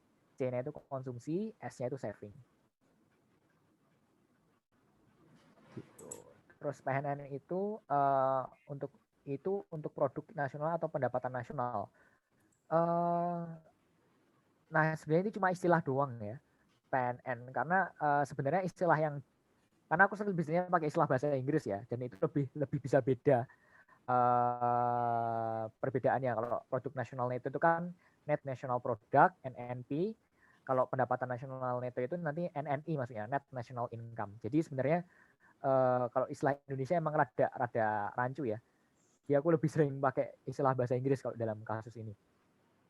Nanti kalau istilah bahasa Inggrisnya itu gross domestic, PDB itu gross domestic product, PNB itu gross national product, produk nasional neto itu adalah net national product, pendapatan nasional neto itu adalah net national income, pendapatan perseorangan itu adalah personal income, pendapatan disposable itu adalah disposable income. Gitu. Oke. Terus ada lagi pertanyaan, jadi ini kembali lagi ya, PNN itu terkait dengan istilah aja. Jadi aku nggak bisa jawab PNN itu yang untuk mana gitu, aku nggak bisa jawab, karena itu terkait dengan istilah aja. Kalau WNI kerja di perusahaan asing termasuk ke perhitungan nggak? Itu masuk ke PNB, nggak masuk ke PDB tapi masuknya ke PNB. Karena dia kan siapa kan, lebih ke WNI-nya kan. Nah justru WNI yang kerja di perusahaan asing, dia masuk ke perhitungan PDB negara asing itu tadi. Kalau dia sudah PNB, dia udah dikeluarkan dari negara asing dan masuk ke penghitungan PNB-nya Indonesia, penghitungan negara kita, gitu. Terus kalau misalkan ditanyanya PNN yang mana dulu? Net National Income, Net National Product. Itu harus berurutan dari PNB dulu ya Kak. Ini tergantung datanya sebenarnya. Kalau datanya yang ada PDB, datanya awalnya itu PDB, ya harus dihitung PDB ke PNB, PNB ke PNN ini, ke PNN yang ini, gitu. Jadi harus sekuensial. Terus harus urut ngitung pendapatan nasional. PNB berarti pakai konsep warga negara, iya, pakai konsep warga negara. Jadi siapa yang melakukan aktivitas ekonomi, ya WNI-nya itu. Maupun WNI-nya nanti mau di Inggris, mau di Rusia, Jepang, selama dia WNI punya KTP Indonesia, ya dia masuk ke penghitungan PNB kita. Gitu. Ada lagi teman-teman pertanyaan terkait ini sebelum kita masuk ke soal mungkin. Ini soalnya cuma 3 ya, cuma sedikit. Ada nggak pertanyaan lagi? Oke, kalau nggak ada, sambil teman-teman lihat. Oke, ini ada data. Coba teman-teman hitung pendapatan nasional negara A melalui pendekatan pengeluaran. Oke, 5 menit ya waktunya ya. Nanti teman-teman bisa langsung jawab di kolom chat. Oke, 5 menit. Ditunggu ngitung data komponen pendapatan nasional negara A dari pendekatan pengeluaran. Data rumusnya ya, yang mana? Oke, 5 menit. Yang udah selesai, boleh langsung di chat. Ya, aku mute dulu bentar. 20, 30,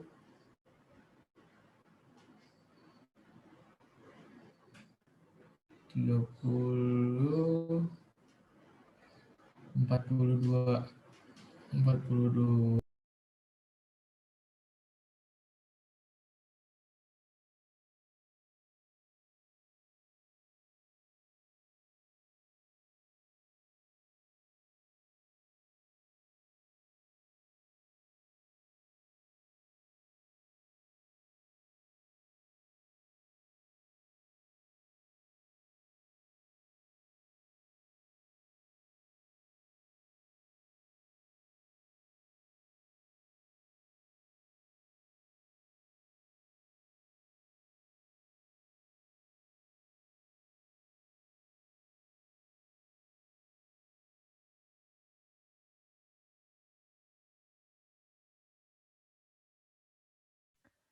Oke, bisa teman-teman nanti tulis di kolom chat berapa pendapatan nasional dari sisi pengeluaran. Oke, ini udah ada yang masuk. Ada 32,5 miliar. Itu nolnya diperhatikan ya, jangan sampai 32 juta. Kan ini kan bentuknya miliar. 20 miliar, 7,5 miliar, 3 miliar, dan lain sebagainya. Oke, udah rata-rata pada jawab. Oke, sekarang kita hitung bareng pendapatan nasional dari sisi pengeluaran. Bentar, pen. Oke, berarti yang kita hitung rumusnya apa dulu nih? Rumusnya pendapatan nasional pendekatan pengeluaran adalah Y sama dengan C plus I plus G, tuh plusnya ini, plus NX.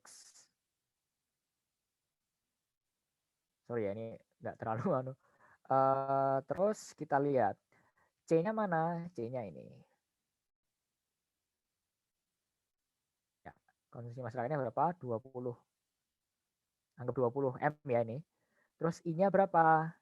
Kita cari investasi. Oke, I-nya 12. Kita cari sekarang pengeluaran pemerintah ini. Oke, ada 3.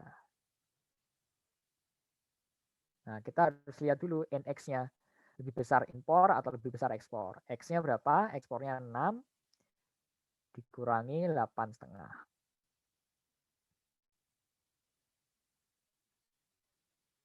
Oke, kita nemu nih. Kita cari dulu 6 kurangi 8,5 ini berapa? Ini berarti jadinya minus ya. Minus 2,5. Ya. Benar, minus 2,5. Nah, kita tinggal hitung aja 20 tambah 12 tambah 3. Berarti ini 32 ditambah 3, 35 dikurangi 2,5. Berarti benar jawabannya adalah 32,5. Jadi pendapatannya.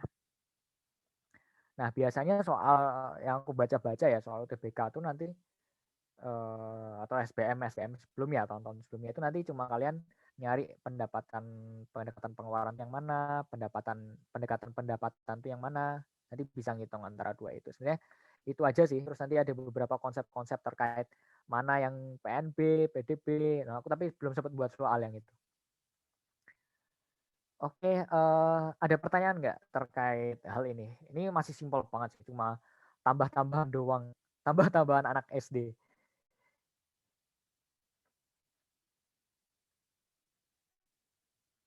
Oke, nanti sorry ya karena nanti nggak ada kuis karena aku belum sempat buat soal karena sorry banget karena tugasnya kuliah ini kurang ajar banget ya. Jadi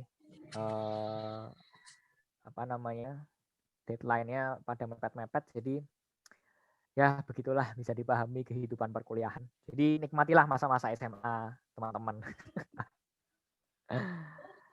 Gitu. Ampun Dewa. Yuk. Ampun Dewa. Oke, lanjut. Oke, lanjut ke soal selanjutnya. Oke, ini. Jawabannya apa? Teman-teman bisa langsung tulis jawabannya di kolom chat. Apa sih yang bukan merupakan tujuan dari penghitungan pendapatan nasional?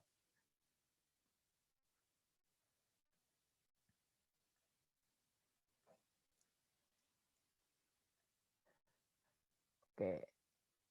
C. Ada yang lain?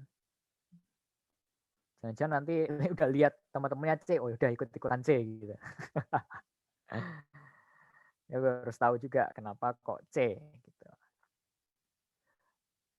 C, oke, ada lagi yang mau jawab C atau ada yang selain C? Oke. C koefisien ini. Oke. Udah pada jawab ya? Oke, jawabannya benar yang C. Nah, kenapa PDB itu nggak bisa untuk ngitung ketimpangan pendapatan? Ya karena ada indikator lain yang digunakan untuk ngitung ketimpangan pendapatan.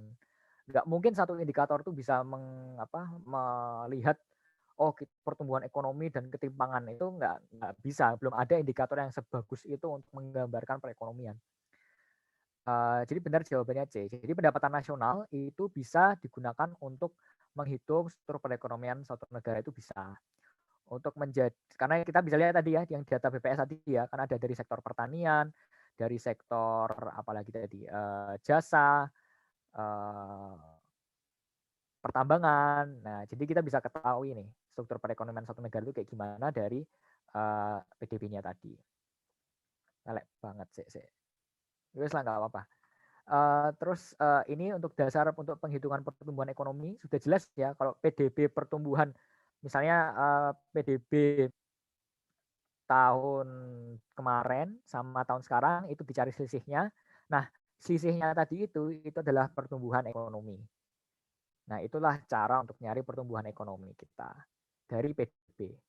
Terus ada juga yang D, perencanaan pembangunan atau pengambilan kebijakan oleh pemerintah, itu juga pasti akan berpatokan pada PDB, dan juga adalah mengetahui perbandingan keadaan perekonomian dari waktu ke waktu. Itu bisa kita lihat dari PDB. Tadi ada yang mention bahwa berikut ini yang merupakan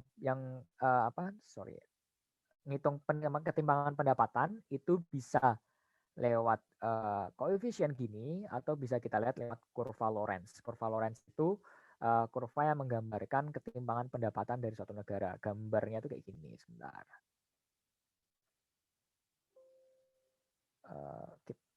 Oke, gambarnya itu kayak gini. Kurva Lorenz itu gambarnya, sorry ya, ini karena pakai mouse jadi nggak lurus. Anggap lurus ya.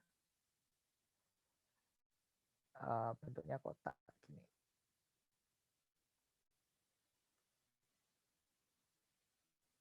Ini gini. Nah, ini yang menunjukkan pendapatan, ketimpangannya ini yang diarsir ini.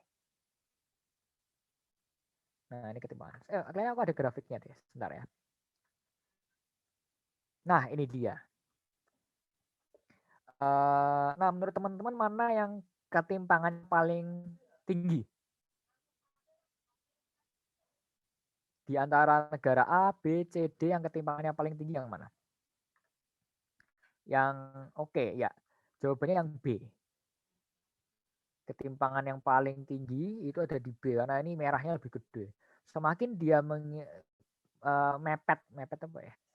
Semakin dia semakin dengan ini, semakin dekat dengan yang garis diagonal ini, dia ketimpangannya semakin kecil.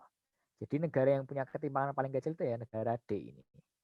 Ini yang disebut kurva Lorenz. Ada juga koefisien Gini. Nah, itu bentuknya 0 sampai 1. Ada juga indeks Williamson, tapi itu jarang digunakan. Oke. Terkait dengan ini ada pertanyaan nggak? Ketimpangan pendapatan, dan lain kurva Lorenz, koefisien Gini sampai saat ini. Oke, cukup. Oke, aku punya satu soal ya sebelum menutup mungkin pada hari ini. Nah, ini dia. Ini sebenarnya hampir sama kayak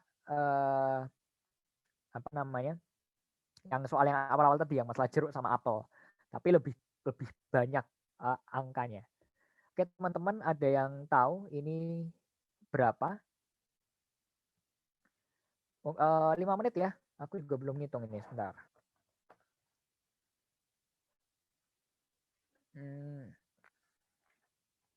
According from data, the real GDP in second year is, tahu ya kalau pakai bahasa Inggris ya, sorry ya.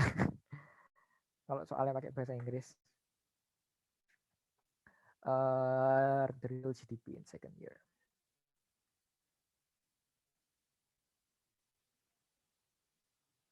Oke, malah ada yang udah jawab nih.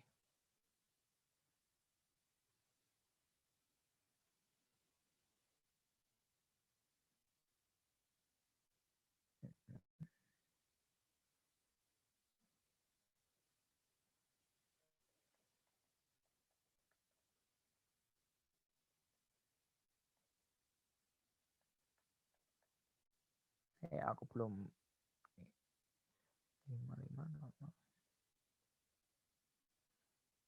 400.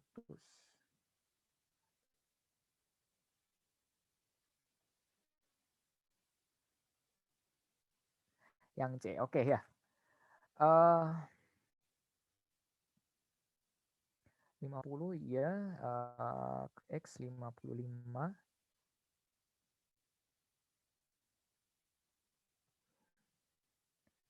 Yang C ya, sebentar. Aku belum hitung juga, sorry. 1100 dikali. Oke, caranya adalah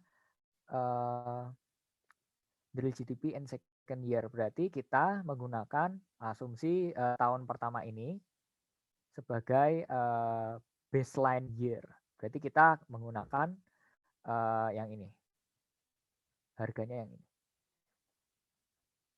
Kita pakai harganya yang ini dengan produksi yang ini.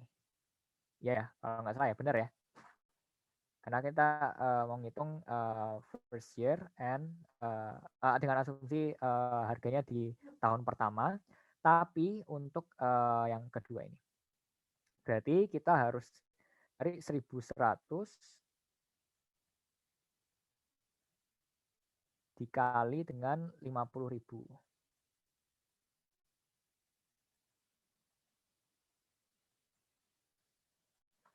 Terus 400 dikali 30.000. Berarti ini berapa? Ini 55.000 ya, 55 0 ya sekian lah, 0 ya sekian sama 12. Ini jawabannya 67. Tadi ada yang salah jawab C banyak ya. Itu mungkin pakai yang tahun ini ya. Tahun kedua ini. 44 ditambah 40 ya.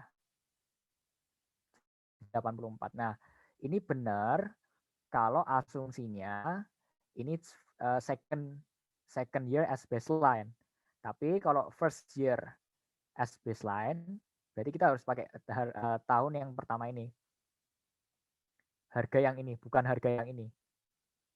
Bukan harga yang ini. Kita harus pakai harga yang first year. Gitu. Kalau kita ngomong masalah, nah inilah kalau kita pakai harga yang tahun pertama ini yang disebut sebagai GDP real. Nah, kalau kita pakai yang second year ini yang disebut sebagai GDP nominal. Gitu. Oke, paham ya terkait ini? Terkait ngitung ini. Jadi jangan kebalik-balik, takutnya nanti kebalik-balik. Nanti yang malah tahun pertama jadi tahun kedua jadi tahun pertama gitu. Jangan sampai. Yang benar adalah jawabannya yang B. Gitu.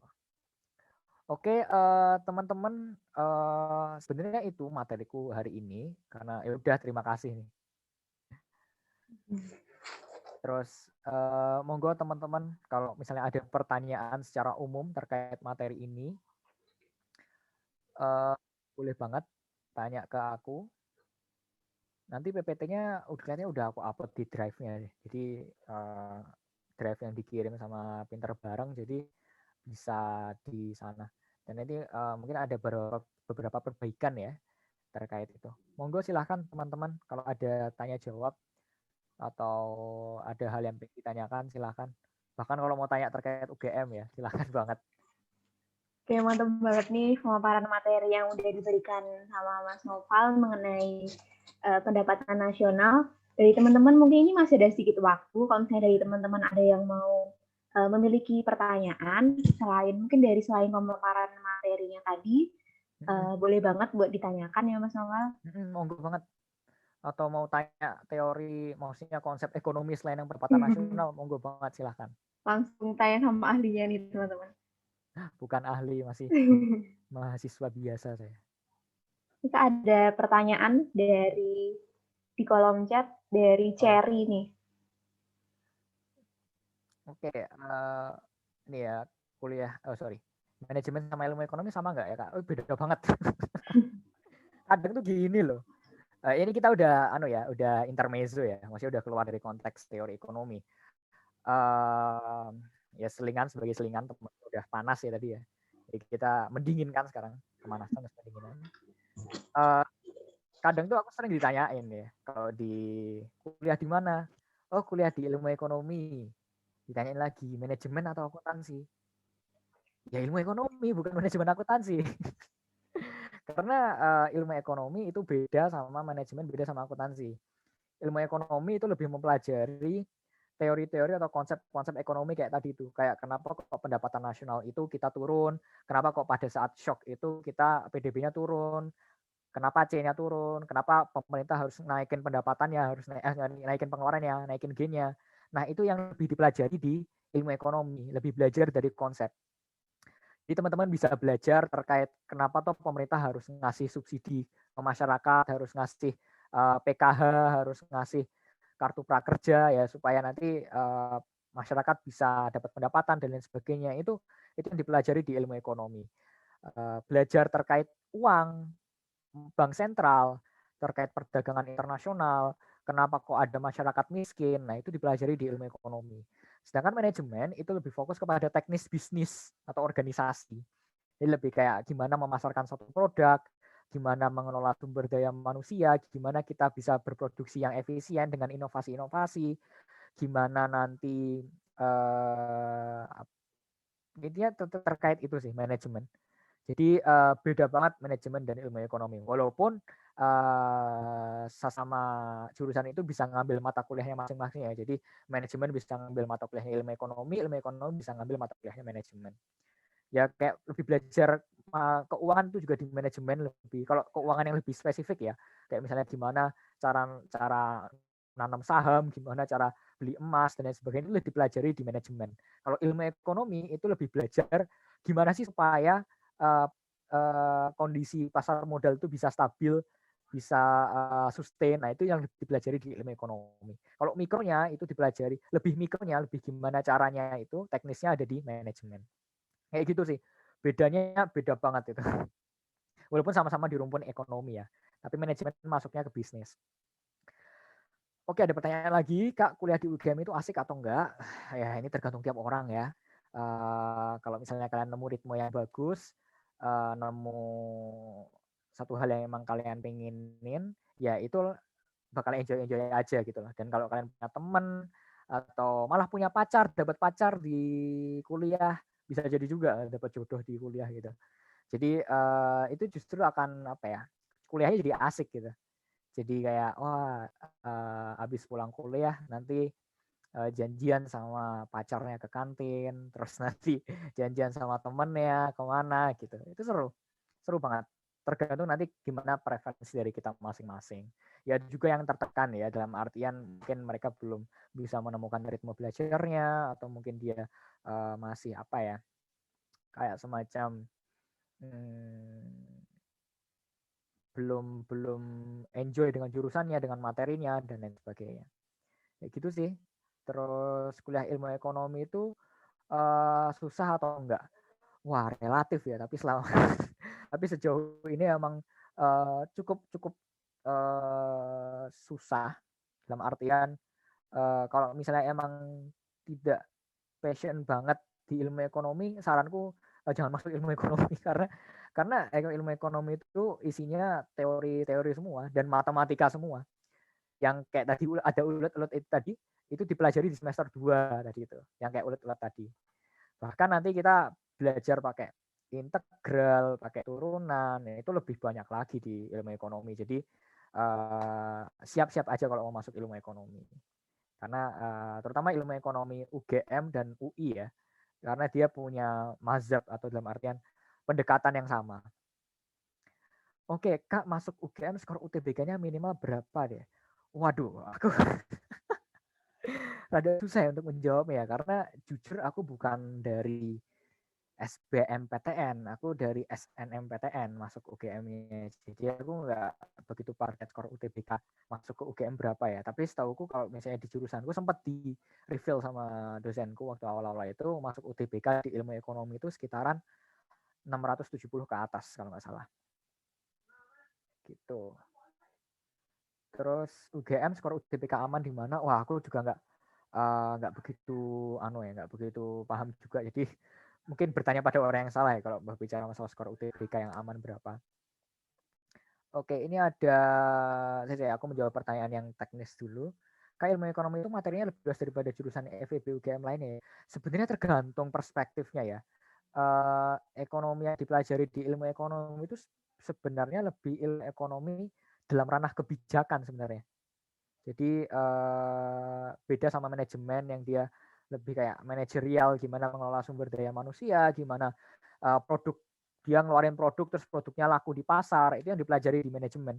Sebenarnya bukan masalah luas atau enggak ya, karena semua ilmu kan luas kan. Cuma bagaimana kita pendekatannya. Ilmu ekonomi lebih pendekatannya ke arah kebijakan ya. Jadi ketika ada satu hal, ketika ada pemerintah ngasih subsidi, ini dampaknya apa ke masyarakat, ke perilaku masyarakat, dampaknya apa gitu. Jadi sebenarnya bukan masalah luas atau enggaknya, tapi lebih ke pendekatannya aja.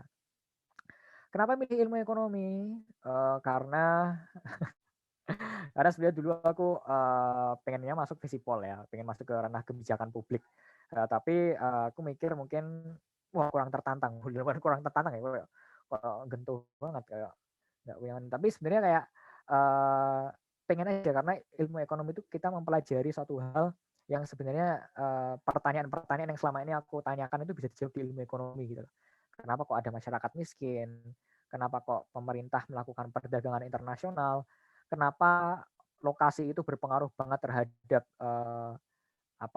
aktivitas ekonomi? Nah, itu dipelajari di ilmu ekonomi. Makanya pertanyaan-pertanyaan itu bisa diakomodasi dengan masuk ke jurusan ilmu ekonomi. Tadi udah kuliah di UGM asik atau enggak, prospek kerja ilmu ekonomi itu apa aja? Banyak banget sebenarnya untuk prospek kerja ilmu ekonomi. Ya bisa dari sorry ya Rana, aku jawabnya langsung ya biar kamu nggak kecapean untuk. Boleh nggak apa-apa Mas, apa. Prospek kerja ilmu ekonomi itu luas ya. Jadi kita bisa masuk ke jadi akademisi, jadi dosen, jadi peneliti, jadi ekonom, temennya ekonom ya. Masuk ke perbankan pun juga bisa. Terus jadi konsultan, jadi macam-macam sebenarnya. Tergantung nanti kebutuhan dari pasarnya seperti apa. Gitu. Luas kok, luas kerjanya ilmu ekonomi. Selama ada scarcity atau kelangkaan, ilmu ekonomi pasti bisa masuk di sana. Karena kita dibekali juga dengan tools analisis data ya. Jadi banyak teman-temanku ilmu ekonomi yang ke depan pengen jadi data analis itu juga bisa lewat ilmu ekonomi karena kita diajarin software statistik untuk pengolahan data. Terus tugas-tugas di jurnal ilmu ekonomi gimana Kak gambarannya? Ya macam-macam tugasnya itu ada problem set, ada soal terus dikerjain ada jawabannya. Terus nanti ada juga buat esai, buat paper dan lain sebagainya macam-macam tergantung nanti semesternya. Oke, lanjut terus udah ya banyak. Ya udah sih gitu aja ya. Sorry, ini ada satu pertanyaan yang terkait dengan ekonomi. Bentar, ada dua nih, sorry ya Ran, sebentar ya. Tadi ada kurs mengambang terkendali itu adalah kurs dia kurs yang dia diserahkan kepada pasar, tapi pemerintah itu melakukan pengendalian terhadap kurs itu. Jadi kursnya nggak langsung dibebasin, mekanisme demand and supply berpengaruh di situ nggak. Jadi ketika nanti kursnya terlalu rendah, pemerintah nanti akan melakukan intervensi di pasar. Tapi kalau kursnya terlalu tinggi juga pemerintah akan melakukan intervensi juga. Nah intervensinya itu nanti lewat devisa. Di mana nanti pemerintah ngeluarin devisanya untuk supaya kursnya itu mengambang terkendali. Cara menentukan titik keseimbangan intinya gambarannya adalah QD sama dengan QS ya, atau fungsi dari permintaan sama dengan fungsi dari penawaran. Itu nanti disamaan, sebenarnya fungsi biasa ya. Jadi teman-teman tinggal langsung samakan aja. Ini tinggal disamain aja fungsinya 50 min 2Q sama dengan min 30 plus 2Q. Nah, subsidi itu nanti kan mengurangi dari harga kan. Nah, itu nanti dimasukin ke fungsi penawarannya. Jadi P sama dengan min 30 plus 2Q min 10. Terus nanti hasilnya itu nanti min 20 plus 2Q sama dengan 50 min 2Q itu disamain nanti ketemu Q-nya. Gitu. Oke, gitu. Gitu aja dari aku. Terima kasih teman-teman. Balik ke Rana. Oke, mantap banget. Terima kasih Mas Nopal yang udah membimbing langsung 2 sesi ini. Ada sesi pemaparan materi dari presentasi tadi dan langsung disambung sama Mas Nopal sendiri buat sesi tanya jawab secara langsung. Oke, buat teman-teman yang masih punya banyak pertanyaan nih mengenai Fakultas FEB, mungkin bisa dicek di YouTube-nya Pinter Bareng. Di situ kemarin udah sempat ada kegiatan sharing bareng yang diisi juga buat dari Mas Nopal, dari FEB-nya. Mungkin nanti bisa dicek ya teman-teman. Mungkin nanti teman-teman bisa dapat insight baru tentang FEB di situ. Oke, sebelum ditutup, mungkin aku boleh minta waktunya bentar nih teman-teman buat on cam, kita abadikan sesi belajar ekonomi pada hari ini dengan screenshot foto. Mungkin teman-teman yang berkenan on cam, boleh banget aku tunggu ya.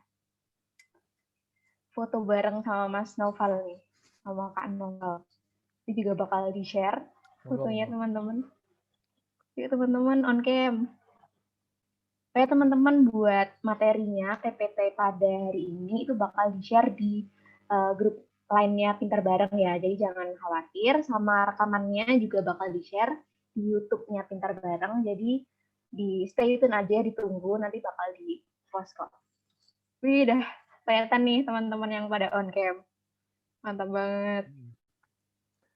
Yuk teman-teman, yang lain ditunggu. Sorry ya kalau misalnya dia penjelasanku kurang jelas atau kecepatan atau malah ngalor ngidul ya.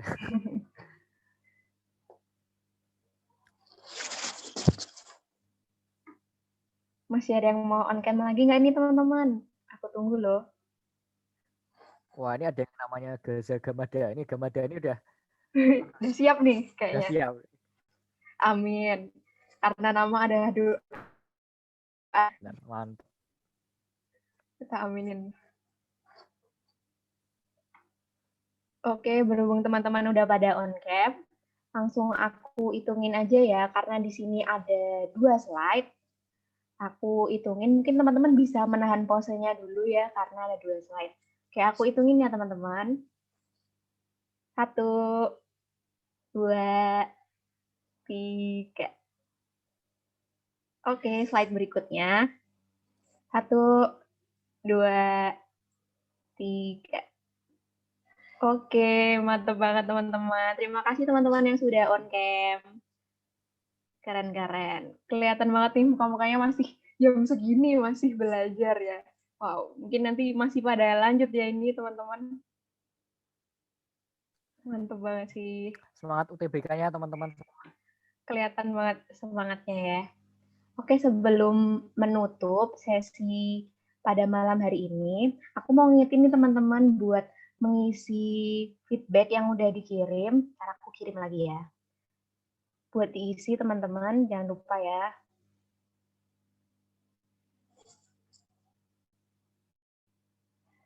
Jangan lupa ya teman-teman buat mengisi feedback yang barusan aku kirim. Langsung isi aja habis ini. Oke, sebelum, oh ya tadi kan di awal udah dibuka dengan doa, mungkin sekarang kita bisa tutup sesi belajar bareng ekonomi pada hari ini, ditutup juga dengan berdoa. Oke, sebelum menutup sesi belajar bareng pada malam hari ini, marilah kita berdoa menurut agama dan keyakinan masing-masing. Berdoa dipersilakan.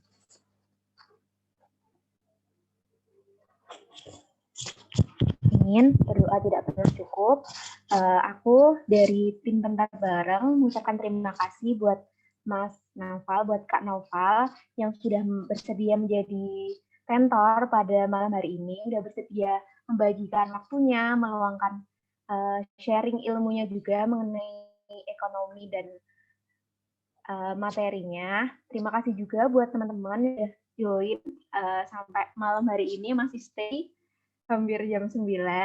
Semangat terus buat kedepannya dan belajarnya ya teman-teman, jangan sampai kendor karena UTBK juga start lagi.